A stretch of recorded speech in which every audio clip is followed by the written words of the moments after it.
Welcome back, everybody. So fall camping is here, and that means that it is cold. It's about 40 degrees out here. So today I'm going to be reviewing the brand new for 2025 Hcalory Toolbox Heater 2S Plus. I think I'm saying that right.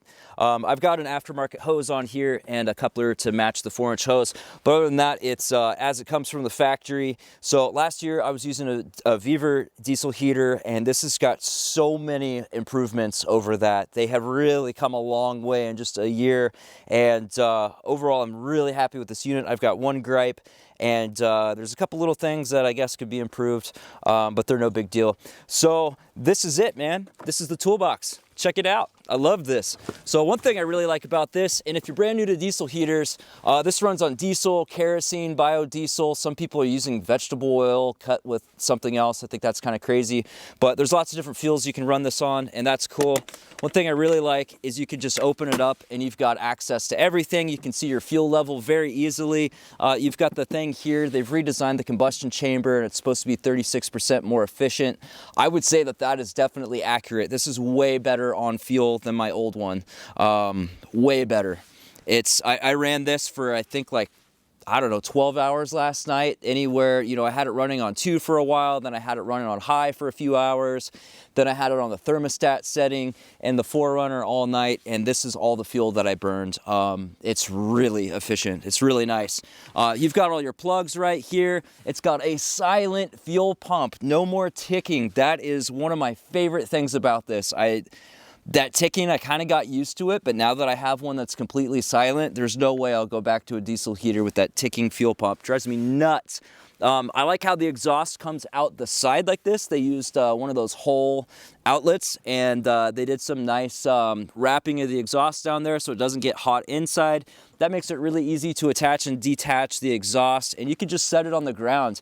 The other units I had, you had to mount them to something or like mount wood underneath because the exhaust came right out the bottom and there wasn't enough room to put the pipe on. I always thought that was kind of silly, but this totally solves that problem. I like that. Another thing I like is on the other side. Oh, that's why it was hard to close. It was on my pants. On the other side, it's got a simple plug, and it comes with an AC converter. So you can just plug this into a wall outlet, or I've got it plugged into my power station right now. And if you want to hard mount it or mount it to a battery, let's get this all off to the side. I've got this kind of propped up on some rocks over here. Keep it level. It has another plug that you can just plug in really easily, and you can mount this to a battery and hard mount this, or you can clip these off and mount it to whatever 12 or 24 volt power source you want, as long as it goes up to 15 amps.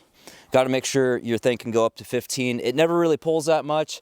If it's really, really cold outside, it might to heat up the glow plugs, but once it gets going, on the AC at least, it only pulls about 15, 16 watts on average, maybe 17. So it's pretty darn efficient on electricity, and it also comes with an extender for the controller on the front, which let's get a decent look at that. Pretty simple. You've got your OK button, you've got your settings, you've got your power, and you've got your up and down. Pretty simple.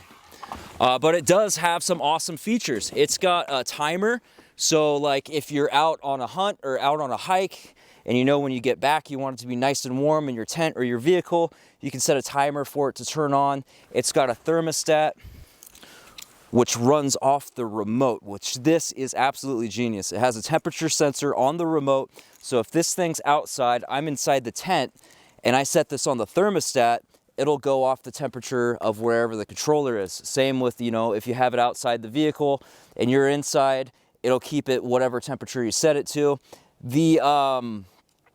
The temperature on here is not accurate. It's been in my pocket, so it says 60 degrees. It'll probably go down to about 50. It's closer to like 38, 40 out here right now. So it's pretty chilly. This is not accurate, but you know, if it says 40, even though it's 30, you just set it, you know, if you want it 20 degrees warmer, you just set this 20 degrees warmer, and it'll go up and down as far as the heat output depending on what you set it, or it'll turn off the heat and just run the fan if it gets hot enough. Like if you're somewhere that gets really cold at night and hot during the day, like the desert, you can set the thermostat and you won't have to wake up and turn it off, and that's awesome. That's really nice. So that's cool. Another cool feature about this remote is it has a built-in CO2 detector. I haven't seen that anywhere else. Maybe someone else is doing that too. I don't know, but this is awesome. And it's rechargeable by USB-C. It's got an on-off button. It always defaults to Celsius, but all you got to do is hit this middle button and it'll turn to Fahrenheit. If you're in a country that uses Fahrenheit, I wish that it would just remember what you set it to and stay there, but it's not the end of the world. All you got to do is press one button. The light on the remote turns off kind of fast. I wish there was a dedicated button to turn the light on. That's a very minor thing. The one issue I've had with this is I've been on some pretty awesome off-road trails this weekend to get down to this campsite. I was on some pretty gnarly off-camber and really rough, going over ruts and rocks and over obstacles and stuff. And the fuel cap loosened up a little bit and it spilled some diesel out. And that is an issue that I had with my other diesel heaters as well. That's not exclusive to this unit. It seems like a Chinese diesel heater issue in general. I think there's probably one company that makes all the fuel tanks for all of them. And that's just an issue that I've had with all of them. So on normal roads, normal highways, hasn't been an issue at all, but sloshing around and, you know, being really off camber, feeling like I might actually tip over, I had that issue. But it also has a bigger fuel tank than the other one. It's got a 6-liter, so you can carry a lot more fuel with this thing, and it heats up faster. They claim it heats up in 3 minutes. I think that's pretty accurate. It heats up fast. So overall, really happy with this thing. I've got it set up running into the front of my spring bar tent here. I just run it in the door. And then, you know, I like sleeping in the 4Runner because I've got all my stuff there. I don't have to drag bed out and do all that. It's home. Why would I not sleep at home when, you know what I mean? So I just roll down a window and stick this hose through the tent and heat that thing up. And I could heat it up all night with this, or I could just run my my electric blanket and stay warm in there and conserve fuel and a little bit of power. It takes a little less power to run that heated blanket. So yeah, man, let's fire this thing up and see how it goes. So I guess we'll use the remote here, which also has an on and off switch. I don't know if I mentioned that. It's pretty cool. So I'm just gonna hold down the power button. And there it goes. It's starting up. Actually, I'll set a timer. All right, we're at 2 minutes and 55 seconds, which we should probably knock about 20 seconds off of that or so. So before 3 minutes, it's already got heat coming out of it. It's already warm, and that is awesome. Now I want to give you guys an idea of what this thing sounds like. Here's the exhaust noise. You don't even hear it. It's so quiet. And here is the noise coming from the unit itself. All you hear is the fan. There is no they call it an oil pump. It's the fuel pump sound. So here's the sound from inside, coming out the hose. All right, it's about 30 minutes later. Sun's going down. Let's do a test. We got 39 degrees on that tree, 38, 39. So it's about 39 degrees outside. Let's get a reading on the outside of this. 49 on the outside of the tent. Let's see what it's like inside. It's been running on high for about 30 minutes. Ooh, 53, 54.5, 58. How about the floor? Floor is 55. Roof is 48. I'll bet that if I had a rain fly on this tent or my tarp over the top, it'd really help trap in the heat. There is a little bit of a breeze out here, and this is just a single wall of canvas, so you know, it's not like this thing's insulated like a van would be, or a cargo trailer, or an RV, or a garage, or a tiny home, or something like that. So keep that in mind. You know, it would be a lot hotter inside if this thing was insulated at all. And I don't want to leave this thing down here for too long because it's really hot, but this is my best source of carbon monoxide. So it's moving around quite a bit. We got 83. It was down to 30 at one point. It was 138. At one point it was up in the 300s, and it is not 182. It is not beeping at me at all.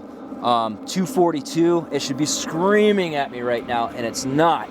And there's no error on the screen. It comes with this little quick start guide, and I can't figure out in here how to make the thing beep at me when the carbon monoxide is too high. So it's cool that it reads it, but it should be alerting me or shutting down or something. there should be extra safety features in here. Here's my other carbon monoxide detector. See, I get to 59 and it starts yelling at me. So this thing will actually wake me up and say, hey, you're gonna die if you don't do something. So it's cool that it has it, but it doesn't do much. Another thing is this has a Bluetooth app, but I cannot get my phone to acknowledge the device at all. When I downloaded it, it had some questions, like security questions or whatever, and I don't remember what I selected. I might have said no, and maybe that's why it won't read. And I tried deleting and downloading the app again, and it's not asking me again. So maybe it's an iPhone problem, maybe it's a me problem, maybe it's a device problem, I don't know. But there is an app, I just can't test it because I can't get my phone to read it. But yeah, there is that. Maybe get a secondary carbon monoxide detector, which would be smart anyway, because if there is a leak, an exhaust leak that goes into combustion, if the exhaust burns this and the wind is blowing in such a way that it sucks in a bunch of exhaust, you could die. So be careful with that, and make sure you have a good carbon monoxide detector with anything that creates combustion like this. So there we go. Overall, definitely recommend this thing. I'm very happy with it. Link and coupon code in the description. I think you guys will overall be very happy with this. None of these Chinese diesel heaters are without their issues.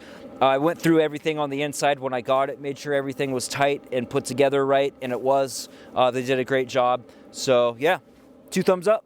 Thanks for watching.